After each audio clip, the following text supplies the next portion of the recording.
Pada saat baginda Nabi SAW akan meninggal dunia dan beliau lagi sakit keras, maka beliau keluar karena mendengar beberapa sahabatnya menangis terisak-isak, khawatir kalau beliau meninggal dunia.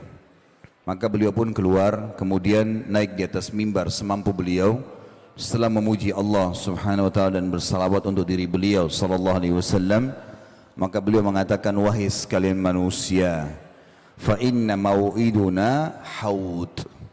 Wahai sekalian manusia, maknanya jangan kalian bersedih, karena pertemuan kita yang sebenarnya yang akan abadi itu bermula dari haudku nanti. Haud itu telaga beliau. Nabi SAW diberikan telaga oleh Allah dua, di mahsyar nanti namanya Haud, dan nanti di surga namanya Kautsar, yang ada surah Al-Kautsar. Kata Nabi SAW, haudku nanti di mahsyar itu seluas pandangan mata. Dalam riwayat dikatakan antara Madinah sama Hajar, atau kurang lebih 1000 km perjalanan, dipenuhi dengan canteng-canteng seperti jumlah bintang di langit. Siapa yang minum darinya tidak akan pernah haus selamanya. Riwayat ini menggambarkan kepada kita bagaimana Nabi SAW memberikan kesadaran kepada para sahabatnya, jangan kalian sedih. Bagi teman-teman yang merasa sedih karena meninggal orang tuanya, meninggal kerabatnya, kehilangan sesuatu yang sifatnya duniawi ini, bagi seorang muslim itu adalah hal yang kecil.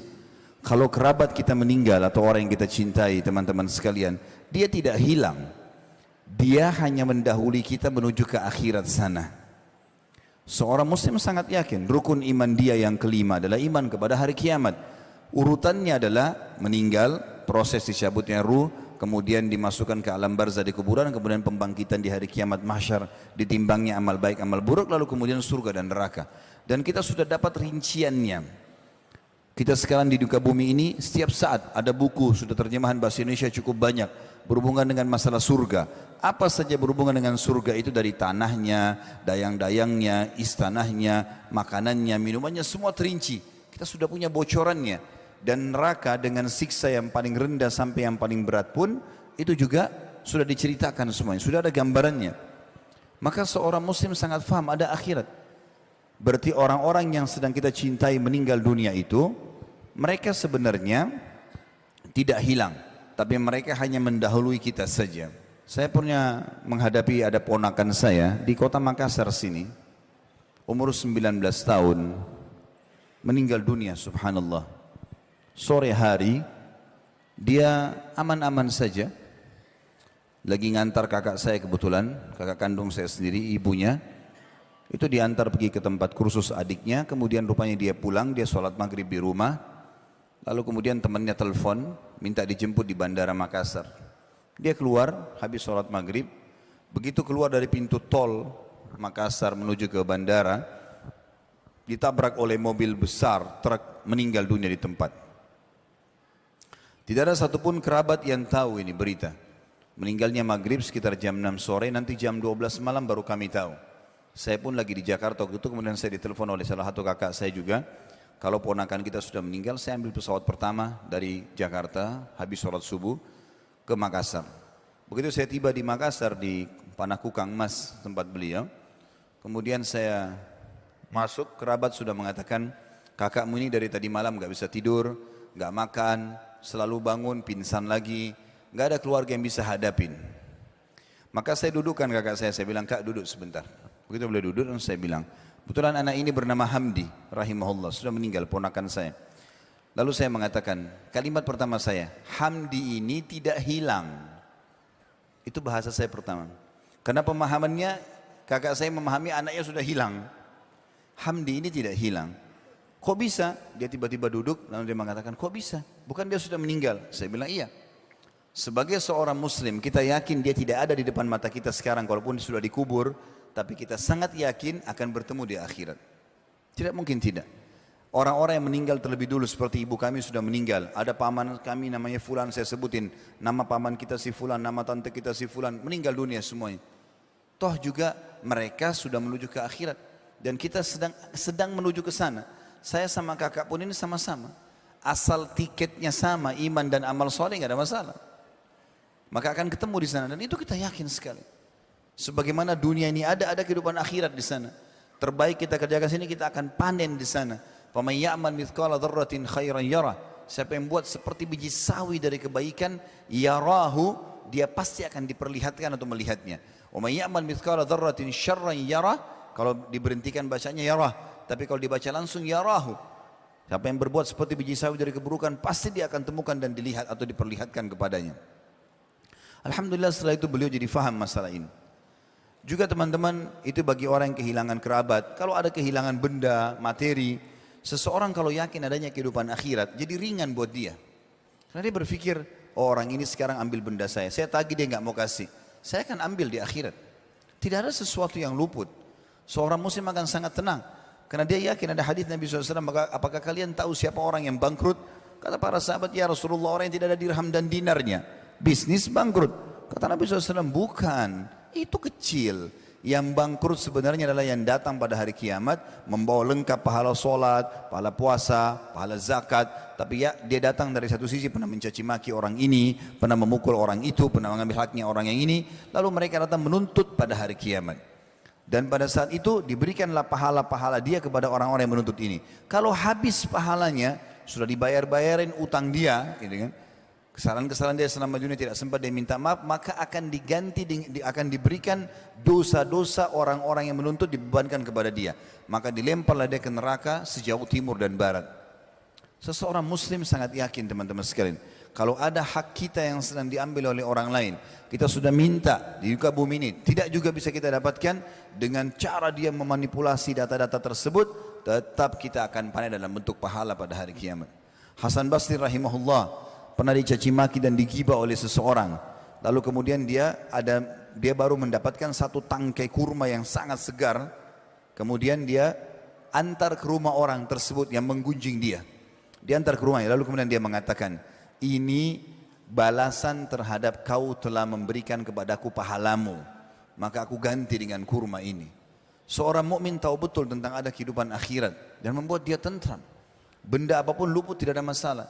Terlebih lagi kalau kita fahami lebih jauh lagi, kalau ada sesuatu yang kita harapkan dan belum kita dapatkan, berarti belum rezeki kita. Hasan Basri berkata rahimahullah tentang masalah, kenapa anda bisa zuhud di dunia? Bagaimana bisa anda ini selalu akhirat targetnya? Dia mengatakan, karena saya sangat tahu kalau ya, Allah telah membagi rezeki dan tidak akan pernah rezekiku diambil oleh orang lain. Gak ada ceritanya orang lain makan kemudian itu berarti punya saya yang diambil sama dia. Memang sudah rezeki dia. Dan aku selalu senang karena aku taat dan aku selalu patuh. Karena aku tahu amal solehku tidak akan dikerjakan oleh orang lain, maka aku sibuk beramal soleh. Dan aku yakin Allah Tuhanku mengawasiku, maka aku tidak mau ya, bermasalah karena dia melihatku. Dan juga aku tahu kematian sedang menungguku, maka aku pun punya persiapan untuk menghadapinya. Nabi SAW juga mengingatkan kepada kita teman-teman, melalui dunia ini selain kita mengejar prestasi terbaik, boleh silakan cari rezeki halal, pasangan yang baik, keturunan yang banyak, coba kejar, tapi halal konsepnya. Juga kalau kita punya masalah-masalah sebelum menuju kepada kematian, selesaikan semuanya. Nabi SAW waktu sakit keras setelah turun dari mimbar tadi, dalam lanjutan riwayat beliau kemudian memegang tongkatnya sambil berkata kepada para sahabat, siapa yang pernah aku sakiti, maka ini tongkatku, silakan pukul badanku. Siapa yang merasa hartanya pernah aku ambil, ini hartaku, ambillah sesuka kalian. Apa maksudnya? Nabi SAW mengajarkan kepada kita, jangan kau tinggalkan dunia sementara kau punya musuh-musuh. Karena ada hisab hari kiamat, selalu ada hubungan dengan akhirat. Karena ini ada akhirat, hati-hati, ada di sana, ya, di mana kita akan dihisab. Kata Ali bin Abi Thalib radhiyallahu anhu, dunia telah pergi. Tiap hari kita berjalan ini, hidup lagi besok pagi, sudah makin berkurang umur kita. Dan akhirat sedang datang. Dan dua-duanya punya anak-anak. Maka jadilah diri kalian anak-anak akhirat. Ingatlah, di dunia amal tanpa hisab, tapi di akhirat hisab tanpa amal. Jadi selalu dihubungkan dengan masalah akhirat. Ingat, yang kau kerjakan sini akan kau tanggung jawabkan di sana nanti. Juga bagi teman-teman yang pernah putus asa dalam beramal, merasa dirinya, oh saya pernah buat dosa, maka saya merasa tidak mungkin Allah maafkan saya. Ini keliru. Rahmat Allah luas. Dalam sebuah hadis sahih riwayat Bukhari dikatakan, nanti akan didatangkan orang pada hari kiamat, dihisab oleh Allah Subhanahu wa taala. Maka pada saat dipanggil namanya si fulan, majulah, maka dia menuju ke arsy-Nya Allah. akan dihisap oleh Allah SWT. Maka mata semua menuju ke orang tersebut. Lalu Allah menutupinya dengan cahaya. Di dalam hadis dikatakan. Lalu tidak kelihatanlah dia oleh orang-orang yang lain. Lalu Allah bertanya kepadanya, hai fulan, bukankah kau telah bermaksiat kepada aku di waktu ini? Dia mengatakan iya. Bukankah kau telah begini dan begitu? Dia mengatakan iya. Dia akui semuanya. Lalu dikatakan, apa yang kau harapkan dariku? Kata Allah kepada hambanya. Lalu hambanya mengatakan, aku berharap pada saat kau berdosa engkau memaafkan dan engkau menutupi aibku itu. Maka kata Allah SWT, ketahuilah aku telah memaafkan semua dosa-dosamu dan aku telah terima semua amal salihmu. Pergilah, ambil bukumu dengan tangan kananmu. Maka Allah Subhanahu wa taala rahmatnya luas sekali. Dalam sebuah hadis sahih dikatakan, Allah Subhanahu, kata Nabi SAW, Allah menciptakan 100 rahmat, kasih sayang. Satu diturunkan di muka bumi ini, diantaranya adalah hewan-hewan yang mengangkat kakinya supaya anaknya tidak keinjak, gitu kan? Atau kasih sayang ibu kepada anaknya. Dan Allah masih menyimpannya 99 rahmat pada akhirat nanti. Ada lagi dihubungkan dengan masalah akhirat. Rahmat Allah luas sekali. Orang yang malas bekerja, motivasinya besar sekali dalam Islam. Kata Nabi SAW, di muka bumi ini tanam untuk akhirat. Beliau mengatakan, kalau seandainya di tangan kalian ada bibit tanaman dan kalian tahu besok kiamat, tetap tancapkan untuk mengejar, nanti akan ada nilainya di akhirat. Abdullah bin Umar radhiyallahu anhu pada saat rambutnya sudah putih semua, alisnya putih, jenggotnya putih semuanya, sudah sangat tua, hampir 100 tahun umurnya. Kemudian dia pegang bibit pohon kurma. Pohon kurma mirip dengan pohon kelapa kalau kita, lama baru berbuah, gitu kan, kalau masih kecil. Maka dia pun menancapkan, murid-muridnya lihat, lalu mereka bertanya, wahai Abdullah bin Umar, bagaimana kami memahami perilaku anda ini? Anda bukan menanam pohon yang sudah besar, tinggal panen. Ini pohon masih kecil, anda sudah tua. Mungkin anda tidak bisa menikmati. Maka jawaban dia sangat luar biasa. Dia mengatakan, kalau tidak saya nikmati, maka akan dinikmati oleh generasi yang datang setelahku. Artinya akan jadi pahala buat aku ini. Enggak ada masalah. Jadi kalau motivasi seseorang akhirat, dunia ini akan dia lalui dengan sangat mudah, ringan bagi dia. Karena dia tahu di sana ada hisapnya. Dia akan terima semua amal yang dia kerjakan. Bahkan baginda Nabi SAW mengingatkan kepada kita, ketahuilah seseorang dari kalian lebih dekat dengan surganya daripada tali sendalnya sendiri. Dan seseorang di antara kalian lebih dekat dengan nerakanya daripada tali sendalnya sendiri. Gara-gara ada seorang sahabat meninggal dunia di perang Khaybar, kemudian dia baru masuk Islam, baru syahadat. Ya, lalu kemudian terbunuh. Kata Nabi SAW, siapa yang mau lihat penghuni surga yang belum pernah sujud sekalipun, ini orangnya. Baru syahadat lalu terbunuh, gitu kan? Lalu beliau mengatakan, ketahuilah surga lebih dekat kepada kalian daripada tali sendal kalian sendiri. Azan, sholat, makan, minum, pergaulan yang halal. Udah, istiqomah saja, nikmati yang halal, tinggalkan yang haram. Meninggal masuk surga.